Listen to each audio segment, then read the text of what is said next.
Bismillahirrahmanirrahim. Alhamdulillahirabbil alamin. Wassalatu wassalamu ala asyrafil anbiya'i wal mursalin wa ala alihi washabbihi ajma'in.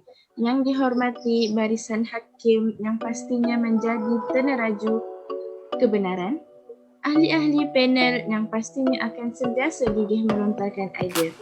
Sidang hadirin yang dihormati, Assalamualaikum warahmatullahi wabarakatuh. Salam sejahtera dan salam Forum Satu Malaysia.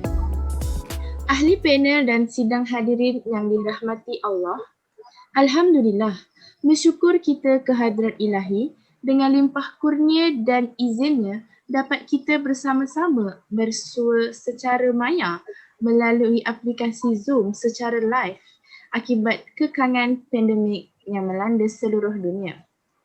Pada malam yang bertuah ini, dalam malam Forum Perdana MPU 21032, saya Syuhada Ashikin binti Cik Mani selaku moderator kalian pada malam yang penuh kesyukuran ini akan mempengerusikan Forum Perdana MPU 12032 sepanjang majlis berlangsung. Hadirin yang dihormati, sebelum saya memperkenalkan ahli-ahli panel yang dengan cantik-cantik belaka serta sungguh bergaya pada malam ini.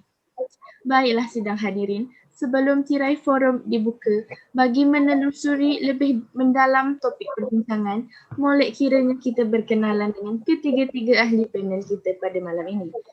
Okey, ahli panel kita yang pertama merupakan saudari Nur Faizatul Ain binti Abdullah bernombor matrik 17 DKA 20F1031. Apa khabar saudari? Sihat? Ya, kabar baik, sihat. Alhamdulillah. Bersyukur kepada Allah kerana masih diberikan kesihatan untuk berada bersama-sama ahli panel yang lain serta saudari Syuhada. Alhamdulillah, saya juga berada dalam keadaan sihat walafiat dan cukup bersemangat untuk berbicara tentang pengaruh ICT terhadap kesepaduan nasional. Seterusnya, saya perkenalkan ahli panel kedua kita yang diberi nama saudari Nur Amirah Nadirah binti Mansur bernombor matrik 17 DKA 20F1033. Apa khabar saudari? Sihat? Sihat, Alhamdulillah. Terima kasih kepada saudari pengerusi majlis. Harapnya begitulah juga kesihatan saudari di sana. Hari ini semangat saya sangat berkobar-kobar untuk menghadiri forum perdana MPU ini. Boleh saya tahu apakah tajuk yang bakal kita bahaskan pada forum kali ini? Ya, sudah tentu saudari. Seperti mauduk perbincangan saya tadi, saya telah menerangkan tentang sedikit mauduk forum kita pada malam ini, iaitu pengaruh ICT terhadap kesepaduan nasional. Okay, dan yang terakhir saya ingin memperkenalkan ahli panel kita yang ketiga yang nampak yakin dan tenang berada di rumah sendiri ya, yang diberi nama Nur Ain, saudari Nur Ain binti Abdul Rashid yang bernombor matrik 17 DKA 20F1049. Ya, apa khabar saudari? Sihat? Sihat, Alhamdulillah. Walaupun dalam keadaan pandemik ni, Alhamdulillah saya akan sihat. Saya juga rasa juga semangat tu. Sama, rasa seperti Amirah. Saya rasa semangat nak membincangkan tentang forum pada malam ni kan, iaitu tentang ICT. So agak banyak tu yang boleh kita bincang pada malam ni. Sudah tentu saudari.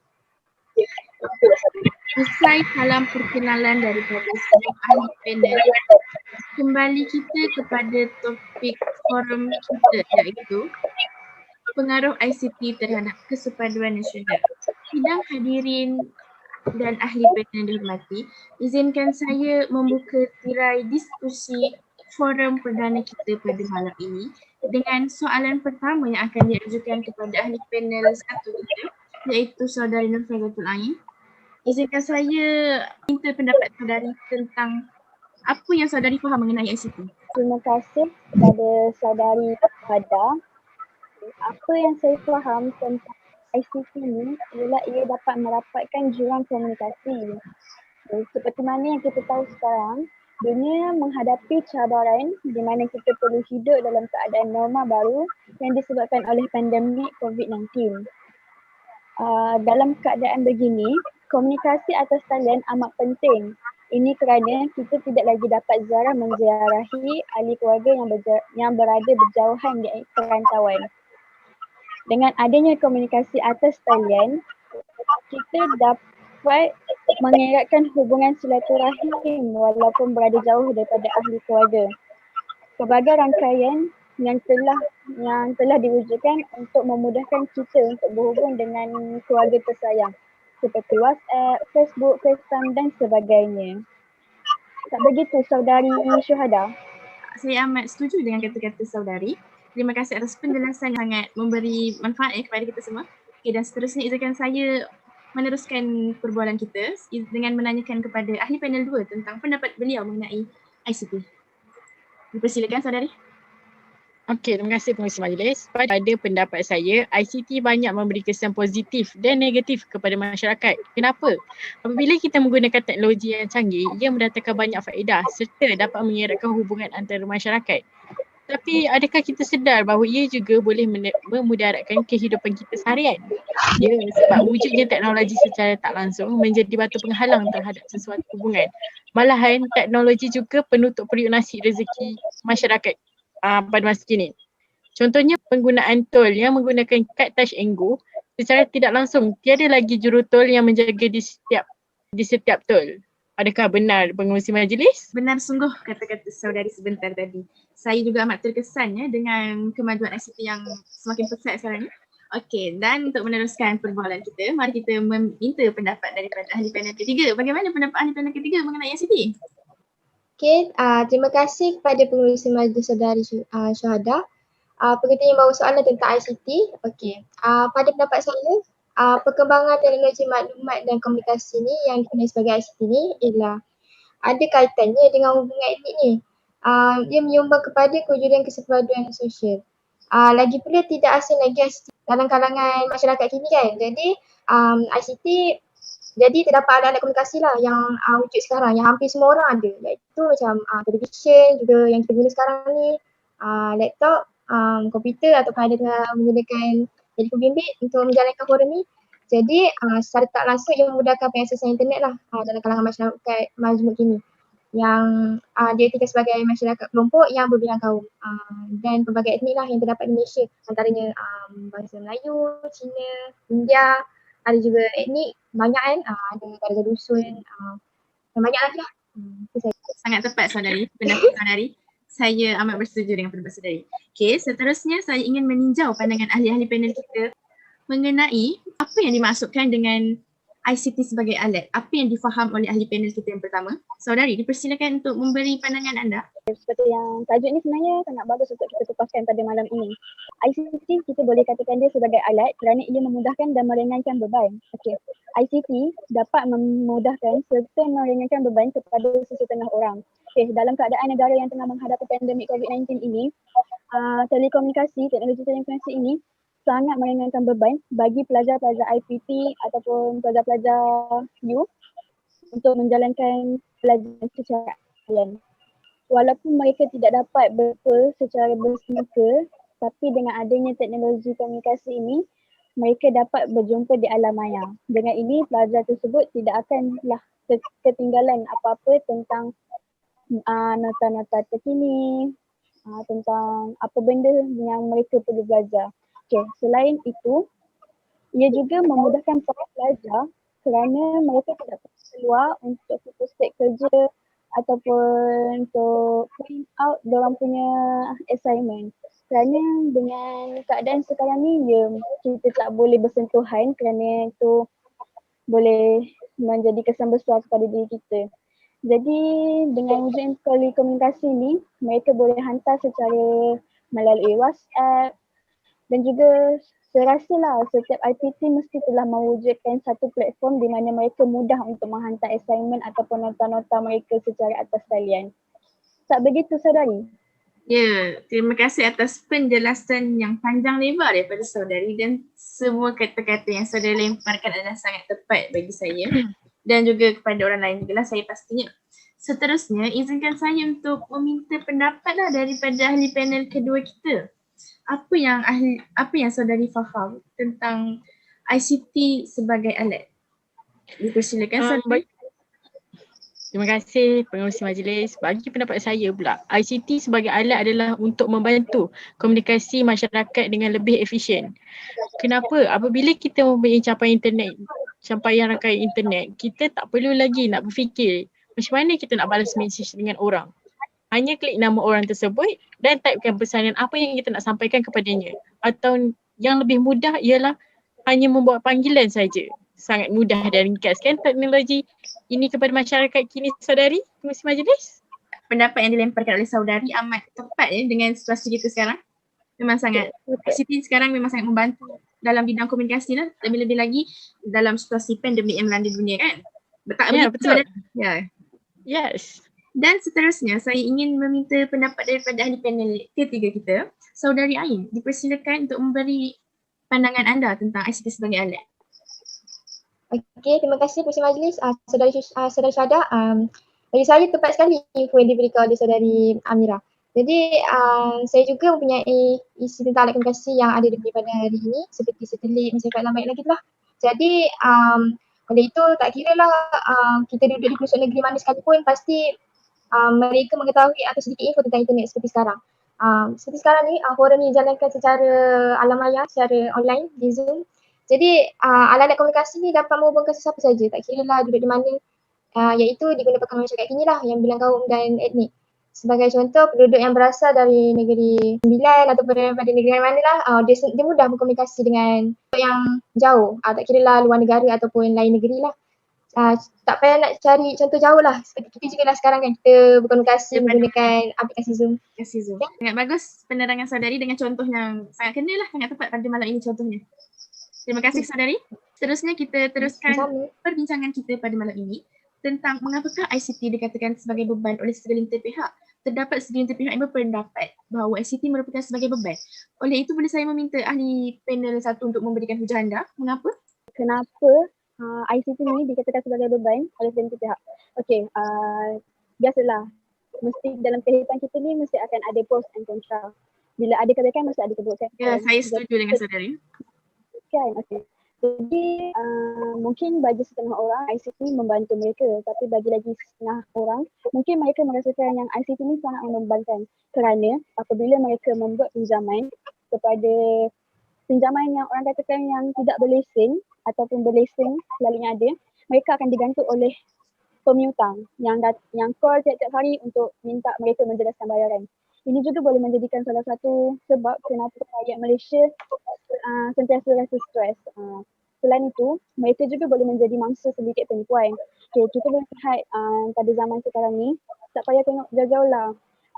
Waktu kita, negara kita tengah menghadapi pandemik sekarang ni, dengan ekonomi jatuh, banyak muncul lah semua sedikit-sedikit penipuan ni untuk mengaut keuntungan untuk diri mereka sendiri. Jadi bila teknologi ni semakin hari semakin maju, jadi mereka akan rasa macam, oh, diorang boleh buat dengan cara ni untuk dapatkan wang. Selain itu, teknologi ICT ni juga sangat bahaya kepada pelajar sebenarnya tahu juga. Kerana, katakanlah pelajar tu mempunyai WhatsApp, Telegram apa semua, and then dia post something and then benda tu tak kena dengan masyarakat sekarang. So orang akan judge dia, orang kata, apa ni semua. Jadi benda tu akan menjadi beban kepada dia. Okay, kita boleh, pada zaman sekarang ni pun sebenarnya banyak kes kematian yang melibatkan body shaming. So jadi dia memang amat bahaya kepada pelajar. Ia mengganggu mental kepada mereka semua. Saya juga ingin mendengar pendapat ahli panel kita yang berdua tu. Sebelum itu Saudari, saya amat tertarik dengan pendapat Saudari mengenai penipuan online. Contohnya dengan situasi sekarang, terdapat segelintir masyarakat yang menggunakan isu pandemik dengan menggunakan isu tersebut. Beliau mengaut keuntungan dengan menjual harga mas muka dengan harga yang sangat tinggi. Tak begitu Saudari ahli panel kedua? Betul. Kita dilahirkan dalam generasi yang serba canggih, serba moden dalam menguruskan teknologi. Contohnya penggunaan telefon bimbit dan laptop. Ya, kita sangat menerima baik kewujudan teknologi yang canggih pada masa kini. Tetapi apakah pula tanggapan dan penerimaan generasi terdahulu dalam penggunaan teknologi? Contohnya seperti generasi ayah, mak kita atau nenek dan atuk kita. Mereka menganggap bahawa teknologi ini adalah bebanan buat mereka. Mereka juga telah menggelarkan zaman terkini adalah zaman di hujung jari. Mengapa? Kerana zaman kini tanpa bersua muka, tanpa berjabat tangan, kita mampu mengetahui berita mengenai masyarakat yang lain. Apakah saudari bersetuju dengan pendapat saya? Saya amat bersetuju dan mungkin generasi-generasi atas daripada kita beranggapan bahawa ICT teknologi baharu sebagai beban kerana mereka mungkin mengambil masa untuk mempelajari sesuatu teknologi itu. Seterusnya saya ingin meminta pendapat ahli panel ketiga berkenaan pendapat beliau mengenai ICT yang dikatakan sebagai beban. Boleh saudari Ain? Okey, baiklah saudari Syahda. Pada pendapat saya pula, ICT juga memberikan beban hidup kerana terdapat setengah pekerja kini menggunakan ICT sebagai ruang pekerjaan mereka. Tetapi ini memberikan kesan yang kurang sihatlah sebenarnya. Sebab mereka perlu korbankan masa, korbankan kehidupan kekeluargaan mereka untuk mendapatkan sesuatu nasib lah. Mereka perlu bekerja secara 24 jam sebab kalau kerja online ni memang perlukan masa yang banyak lah kan. Contoh-contoh pekerjaan lah yang ada sekarang ni yang berada di layar internet, penjualan barang-barangan lah yang berada di Instagram ke ataupun apa-apa lah yang online shopping tu. Habiskan masa 24 jam mereka dengan pekerjaan saja. Jadi itu saja pendapat saya tentang Tidak ada beban. masa untuk diri sendiri. Tak begitu saudari? Begitu ke Mas? Ya, begitu. Terima kasih saudari atas penerangan yang panjang lebar sebentar tadi. Ini sangat membantu para hadirin untuk memahami kenapa ICT ini dikatakan sebagai beban oleh segelintir pihak. Mungkin ada para hadirin yang terkejut kenapa segelintir pihak menganggap ICT ini sebagai beban kan? So inilah penerangannya tadi, sebentar tadi. Okey, seterusnya kita berpindah kepada topik evolusi dan pengglobalan teknologi. Izinkan saya meminta pendapat ahli panel pertama, apa yang sudah difaham tentang topik kita ini seterusnya. Terima kasih saudari Syuhada. Okey, evolusi dan pengglobalan teknologi. Okey, di sini terdapat evolusi dan pengglobalan teknologi yang faham. Okey, yang pertama adalah teknologi komunikasi. Okey, kita dah sekarang teknologi semakin berkembang. Semakin tahun semakin berkembang. Handphone pun kita boleh tengok setiap tahun, boleh dikatakan hampir setiap tahun akan keluar model-model yang terbaru. Okey. Teknologi komunikasi media telah mengalami evolusi dari teknologi 1G sehingga kini pada tahun 2020 iaitu teknologi 5G. Di sini saya nak terangkan sedikit perkembangan teknologi 1G ke 5G ini. Okey. Teknologi 1G adalah protokol berasaskan analog serta besar-besar ya kalau kita tengok besar dan maksudkan untuk ke mana-mana. Okey. Teknologi 2G pun adalah rangkaian standard digital yang pertama sekali. Ia mula berkembang dari jenis bar ke clamshell, flip dan slider factor. Okey. Teknologi 3G pula adalah mengembangkan telefon kualiti dan PDA. Okey, untuk yang 3G ni, dia berdasarkan ciri-ciri pada teknologi 2G. Teknologi pada 2G tu untuk mengembangkannya. Jadi kita boleh nampaklah handphone tu akan makin lama makin canggih. Okey. Teknologi yang 4G pula, internet mudah alih berkelajuan tinggi. Okey, untuk teknologi 4G pula, ia telah dibangun dan dilaksanakan dari tahun 2011 sehingga tahun 2020. Hampir sudah 10 tahun. Telefon bimbit dikembang dengan lebih ketara dan lebih menonjol dan juga lebih mudah dibawa oleh pengguna. Okay, kita dah tengok zaman sekarang telefon mudah dibawa di mana-mana seperti ahli panel ketiga kita tadi terangkan sehingga mengganggu waktu tidur pengguna. Ini tidak cukup tidur lah, saya faham itu. Okey. Yang terakhir teknologi 5G iaitu hadir sebagai infrastruktur penghantaran data. Ini baru lagi pada tahun ini, ia juga semakin aktif dan berkuasa menjadi benda ni menjadi semakin praktikal dalam diri kita. Kebanyakan orang sekarang dah mula menggunakan teknologi 5G ini. Okey, untuk kecerdasan buatan AI, dekat sini kita boleh tengok dia telah menjadi suatu praktikal harian. Kalau sedekat lalu, kita hanya mampu melihat ni di dalam filem-filem Hollywood. Ia juga digunakan secara meluas oleh negara-negara maju. Malaysia juga menjadi salah satu yang meletakkan objektif untuk mencapai status negara maju. Tak begitu saudari? Saya amat bersetujulah dengan pendapat saudari Ain. Saudari Faizatul, maaf saya. Terima kasih atas penerangan yang sangat panjang lebar dan memberi impak lah kepada kita semua para hadirin pada malam ini. Okey, seterusnya izinkan saya untuk menanyakan pula kepada ahli panel kedua kita tentang pendapat beliau mengenai tajuk yang kita bincangkan sebentar ini. Persilakan saudari Amira. Okey, terima kasih kepada pengerusi majlis. Dalam tajuk evolusi dan pengglobalan teknologi ini terdapat berbagai jenis sektor yang telah dikaitkan dengan teknologi ini. Yang pertama adalah sektor pertanian dan makanan, iaitu agrotech. Dalam sektor pertanian ni, mereka telah menggunakan drone. Drone ni adalah suatu teknologi yang baru bagi kita semua. Bagi semua jenis tanaman yang besar, amat mustahil untuk kita mengusahakannya dengan sendiri. Malah akan memakan masa yang agak lama untuk menjadikan tanaman kita sebagai tanaman yang subur dalam masa yang singkat. Jadi kita telah menggunakan pelbagai alternatif, antaranya ialah menggunakan drone sebagai alat untuk memudahkan kerja manusia dalam bidang pertanian. Contohnya, kita menggunakan drone ini untuk menabur baja atau racun. Seterusnya adalah dalam sektor pembinaan.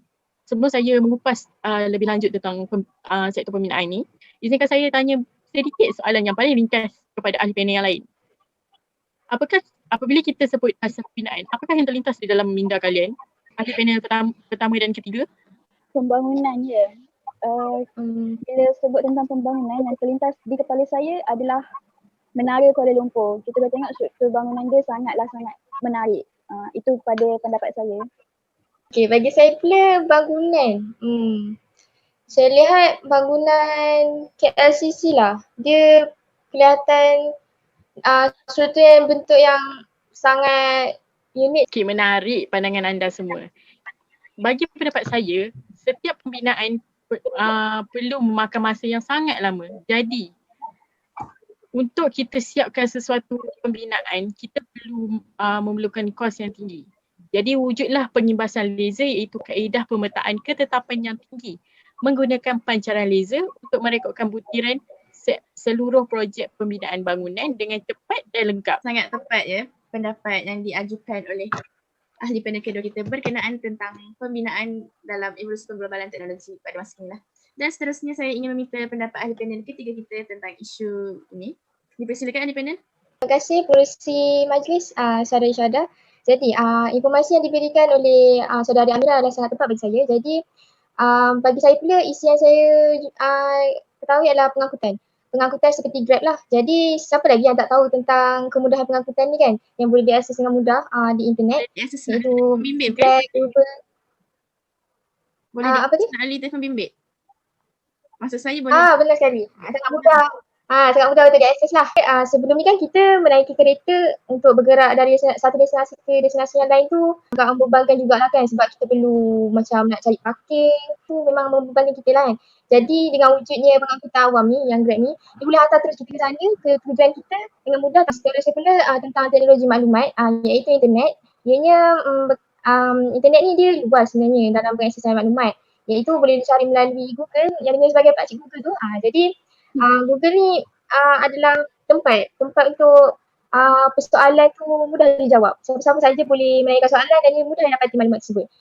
Contohnya macam ni lah maklumat-maklumat tentang etnik ke, tentang budaya, tentang kaum-kaum kita semua, tak perlu nak susah-susah fikir ataupun tanya pada siapa, kita boleh akses menggunakan teknologi ni lah. Secara tak langsung dia boleh melahirkan ni kan, kesepadan sosial dekat situ kan. Saya amat bersetuju dengan pendapat ahli panel kita yang ketiga. Mengakhiri forum pada malam ini dengan satu topik yang terakhir, iaitu evolusi ICT di Malaysia. Sebelum itu, izinkan saya bertanyakan pendapat kepada ahli panel satu tentang kepemahaman beliau terhadap evolusi ICT di Malaysia. Boleh saudari Faizal tu? Boleh saudari Syahda.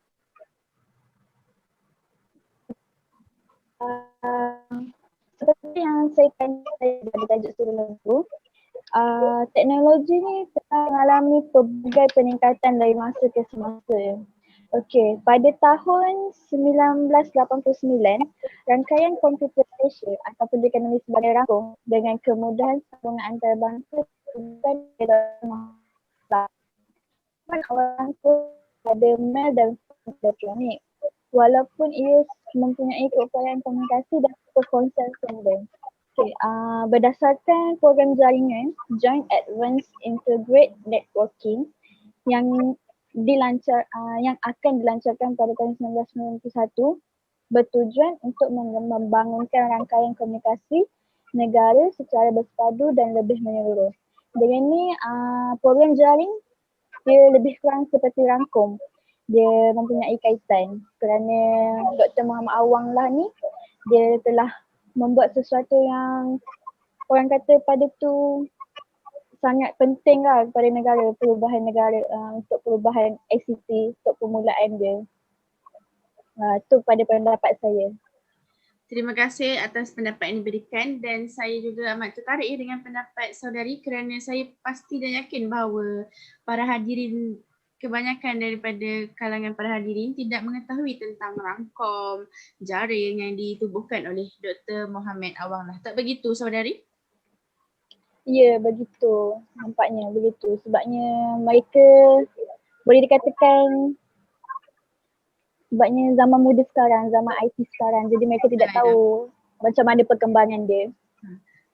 Seterusnya, saya kurang puas hatilah dengan pendapat tu dan saya ingin mengetahui lebih lanjut lagi tentang evolusi ICT di Malaysia. Izinkan saya bertanya pendapat ahli panel kedua kita. Boleh saudari Amira? Boleh. Terima kasih saudari pengurusi majlis. Sebenarnya saya tertarik dengan ahli panel pertama yang menerangkan tentang Dr. Awang lah. Sebenarnya sebelum wujudnya pelbagai pelan seperti Celcom, Digi, Mobile, percayakah kalian bahawa negara Malaysia ialah negara yang pertama yang mampu menghubungkan negara Malaysia dengan dunia internet? Tapi ia terlalu komersial kerana pada waktu itu adalah zaman kebangkitan. Di mana rakyat Malaysia berusaha untuk membangunkan serta memajukan negara Malaysia. Jadi siapa dan bilakah wujudnya pelan ini? Tak lain tak bukan Dr. Awang kita lah yang menciptakan alat ini, iaitu pada tahun 1983. Hebat kan tokoh negara kita, saudari Syuhada Ashikin? Ya, saya juga amat tertarik dengan Dr. Awang lah ni. Ini merupakan kali pertama juga ya kepada saya mendengar nama beliau. Boleh saya bertanya, siapakah sebenarnya Dr. Awang lah ini? Adakah dia yang menubuhkan rangkom tadi? Ya, tak begitu saudari ahli panel 1? Ya, dia adalah orang yang sama menubuhkan rangkum dan juga jaring. Oh begitu. Terima kasih ahli-ahli panel 1 dan 2. Seterusnya saya ingin bertanyakan pendapat ahli panel ketiga pula tentang apa yang beliau faham mengenai evolusi ICT di Malaysia. Boleh begitu saudari Ain? Okey. Baiklah saudari Syuhada. Jadi untuk pendapat saya, apa yang saya ketahui adalah evolusi ICT di Malaysia pada tahun ni, pada tahun 91. Okey, bagi saya pada tahun 1991 ni ianya wujudnya jaring iaitu Joint Advanced Integrated Networking. So ianya telah dirumuskan dan ianya dilancarkan pada tahun 1991 lah. Jadi ianya bertujuan untuk membangunkan rangkaian komunikasi negara secara sepadu dan bermenyeluruh lah sebenarnya. Jadi secara praktiknya upayaan jaring ni dia memanfaatkan sepenuhnya teknologi ginting optik selaras lah. Jadi untuk pertambahan dalam bilangan keahlian begitu. Jadi jaring ini juga digunakan dan terus dibaik pulih sehingga 1996 sebenarnya. Dan iaitu dikenali sebagai Telekom Malaysia Berhad. Telah dimulakan perkhidmatan TMNet lah yang kita kenali sebagai TM tu, yang mungkin daripada kalangan ahli menggunakannya sebagai rangkaian Wi-Fi begitu. Jadi sebagai pembekal perkhidmatan internet ISP kedua Malaysia setelah mendapat lesen daripada pihak kerajaan tu, seterusnya daripada jaring ni dia berubah kepada perkhidmatan ISP lah. iaitu yang kita guna sekarang untuk mendapatkan rangkaian internet menggunakan data bimbit seperti Maxis, Digi, Time.com, banyak lagi. So dia bermula daripada tahun 2000 sebenarnya untuk menjadikan daripada jaring ke ISP. Begitulah saya dapat tentang evolusi ni lah, saudari Syahadah. Wah, sangat menarik pengetahuan saudari mengenai, cukup luas pengetahuan saudari mengenai jaring. Saya yakinlah ahli-ahli panel lain dan para hadirin mungkin tidak mengetahui pun kewujudan jaring ni sebelum Malaysia berkembang, kan? Tak begitu? Ya, betul. Betul saudari Betul. Syahadah Ashikin. Forum kita sudah berada di penghujung masa. Oleh itu, sebagai penghujung bicara, saya ingin mengucapkan terima kasih sahabat-sahabat panel yang sungguh bersemangat dan beriltizam untuk menyampaikan pendapat-pendapat mereka. Demikian, oleh itu saya akan membuat rumusan lah tentang forum perbincangan kita dalam forum pada malam ini. Izinkan saya membuat rumusan, ya? Boleh? Boleh, silakan. Kesimpulan yang saya... Boleh, silakan. Terima kasih semua. Kesimpulan yang saya peroleh berdasarkan forum perbincangan kita pada malam ini, saya memperoleh bahawa ICT adalah sebahagian daripada kita, maksud dia ICT merupakan sebahagian daripada cara kita menguruskan kehidupan, cara bekerja setiap hari dan tidak boleh dielakkan daripada menggunakannya. Tak begitu, kita tak boleh lari daripada penggunaan ICT dalam kehidupan seharian pada masa ini. Tak begitu ahli-ahli panel yang lain? Betul, saya setuju dengan saudari Komisi Majlis. Saya juga beranggapan bahawa ICT juga melatih masyarakat menggunakan teknologi sebagai proses tadbir urus dan pembangunan negara serta menguruskan urusan kewangan dan jual beli kita. Seperti yang isu-isu kita bincang dalam forum sebentar tadi, ICT juga telah membantu dalam pembangunan negara serta pengurusan urusan kewangan dan jual beli kita, bukan? Seperti perniagaan online atau talian semua dari bukan? Bukan saudari-saudari ahli panel lain? Begitu kan? Betul. Tepat sekali. Demikian tadilah rumusan buat bicara kita tentang pengaruh ICT ke atas kesepaduan nasional. Terima kasih kepada semua ahli panel yang sudi hadir untuk membicarakan isu-isu yang kita buatkan sebentar tadi. Harapan saya, forum ini juga mampu memberikan informasi bermanfaat buat semua hadirin yang dihormati. Sidang hadirin yang dihormati, kalau berkayuh dan sampai ke pulau, kalau mendaki dah sampai ke puncak, kita telah sampai ke penghujung bicara.